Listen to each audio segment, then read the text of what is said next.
So, with Sunderland drawing with Arsenal, yet again it comes down to the final match of the season. Could Luton stay up again? For the second year running, it's Derby County who are the opposition, this year at Kenilworth Road.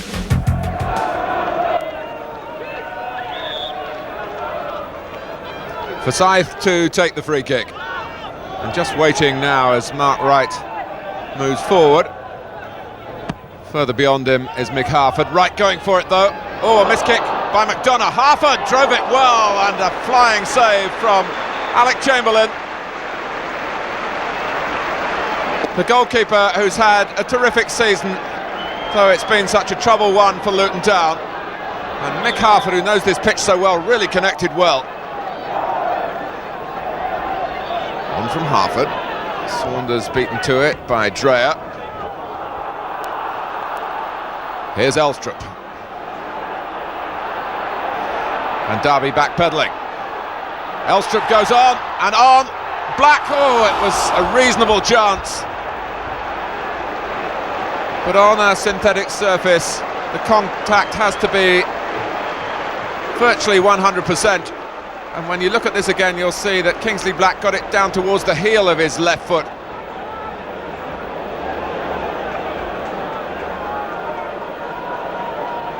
Well, on that side, he's normally pretty reliable, but it's a tense affair, this. Although Black and Luton have been through it before, too often for their comfort. It's Black's attempted cross now, and he really is at the moment trying a bit too hard.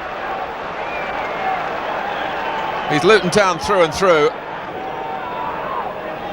and he deserves to be playing in the First Division next season.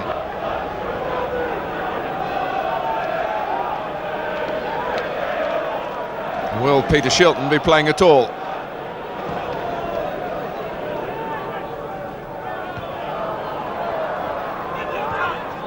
Just skipped away from Priest when he thought he was going to be able to set Luton going. In the end, David Priest gets a tackle in on the retreat. Nicely done by Rees. Black. Rees is free to the right. Black still looks and doesn't use him and crosses instead. And Kingsley Black was using Jason Rees as a decoy. And it was a ball that took some defending by Derby. Luton have the corner. Priest to take it. Black started to show for the short one and has moved away now. Header from Dreyer. Priest again. And again. Derby have pulled plenty of players back. Playing simply for their pride, trying to end their disastrous season with a victory. Long from McDonough. And that's Farrell climbing well. With the sale of Ian Dowie earlier this season, Sean Farrell has the opportunity here to earn a regular place.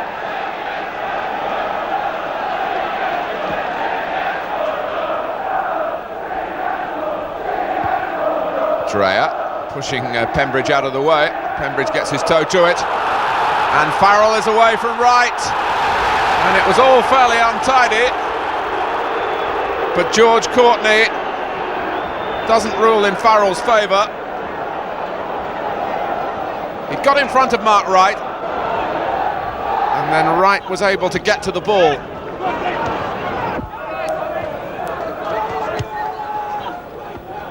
Saunders. Derby at the moment struggling to hold the ball up in the Luton half, and Luton pressing strongly. Oh, and Farrell! Well, they really have had enough chances already to secure another season of First Division football here. It was rather a fortunate run on the ball that took it to Farrell, but it was a clear opening. Dreyer. Here's Pembridge.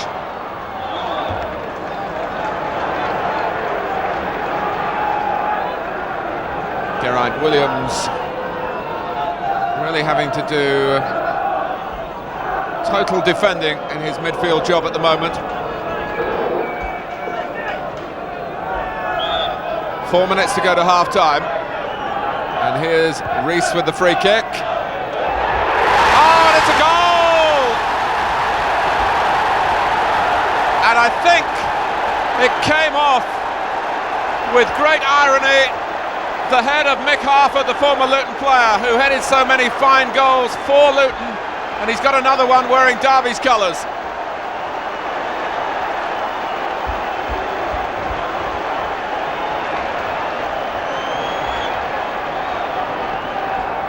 Well, Luton don't mind how the goal came. They are in front, and that will surely relax them. Trying to avoid the news of how Sunderland are getting on at Main Road. But Luton are in the better position of the two clubs who are trying to avoid going down with Derby. Here's Paul Williams. And they're listening to the radios, the supporters are.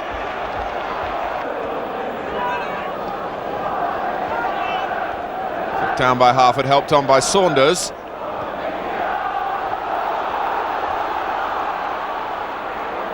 But Luton are on a high. Pembridge. Farrell! Oh. Well, Chilton went one way, the ball powerfully went the other.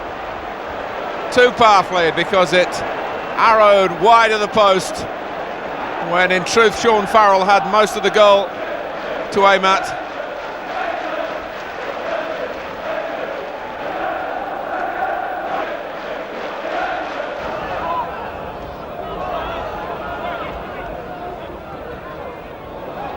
Rees has got it back. This is Black. Pembridge. Well, Luton have had to lean heavily on their young players, and some have really come of age this season, and Mark Pembridge would come into that category. Farrell waiting by the near post, Elstrup just behind him, Shilton doing the organising. And Priest pondering as to what to do with the corner.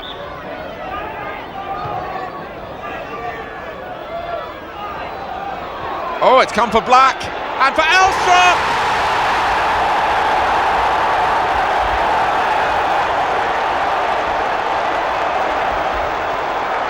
Well, early in the season, it was Elstrup's goals that kept Luton in a presentable position in the table. And here he is again, in the right place, very much at the right time for Jim Ryan's team. 2-0.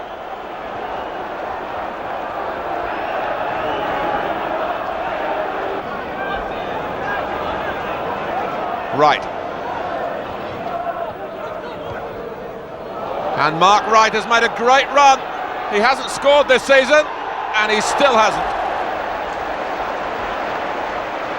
And he credits Alec Chamberlain for that.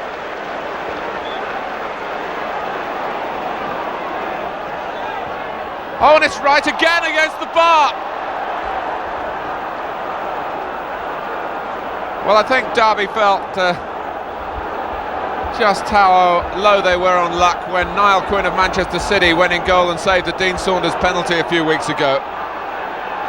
But very little has gone for them. And the same applies here. Micklewhite, good handling by Chamberlain. To a real chorus of approval.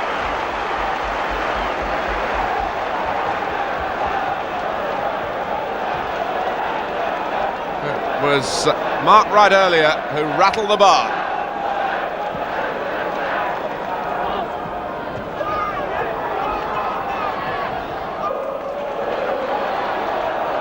Harvey.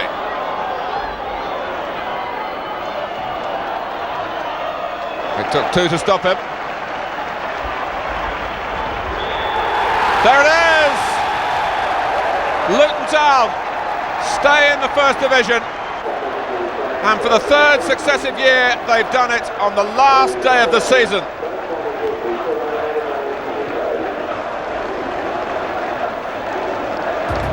The nail-biting over a happy conclusion. Another season in Division 1 for the Houdini Club, 18th in the table. And Jim Ryan understandably elated about the way the last game went. Obviously I feel elated, and I feel extra pleased about it because of the manner of the football we played to win the game. I thought we produced good quality football and an exciting game, and really deserved our 2-0 win. What's it been like in the week leading up to this game? Absolutely dreadful. It's funny, I slept better last night than I've slept all week, and I felt really good this morning, and that's the first time I've felt good for a couple of weeks, 3 weeks now. How disastrous would it have been if you were relegated? Well, it is. I don't know that disastrous. I think, we're talking about a sport in the end, entertainment, and disasters are things that happen in Bangladesh and places like that. So it's important not to get it completely out of focus, but we wanted to stay in the First Division. I think it's important that we stay in the First Division. I think it's important not just for Luton, but also for the rest of the league, because here's a smaller club who are playing perhaps in a different manner from other small clubs in the First Division. So it was important. It wouldn't have been disastrous, that's exaggerating things slightly.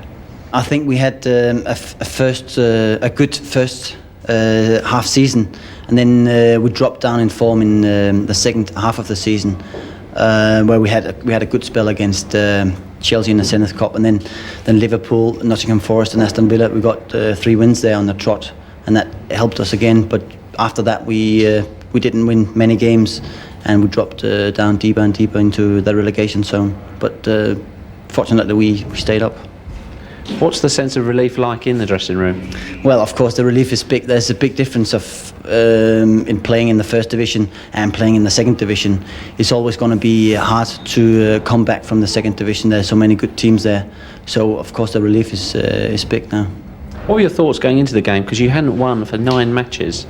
Well, we never thought of that. We just thought that we have to go and do the business.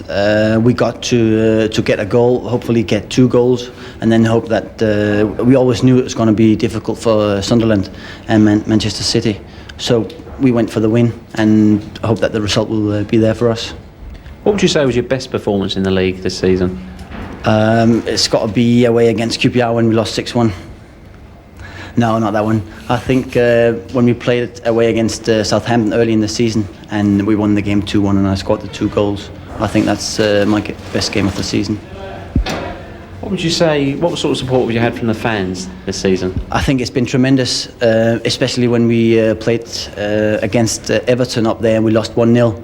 And when we went 1-0 down, they really got behind us. And that was a great attitude from the supporters, and today you could see it on the pitch. They were behind us all through the game, so that's been really tremendous.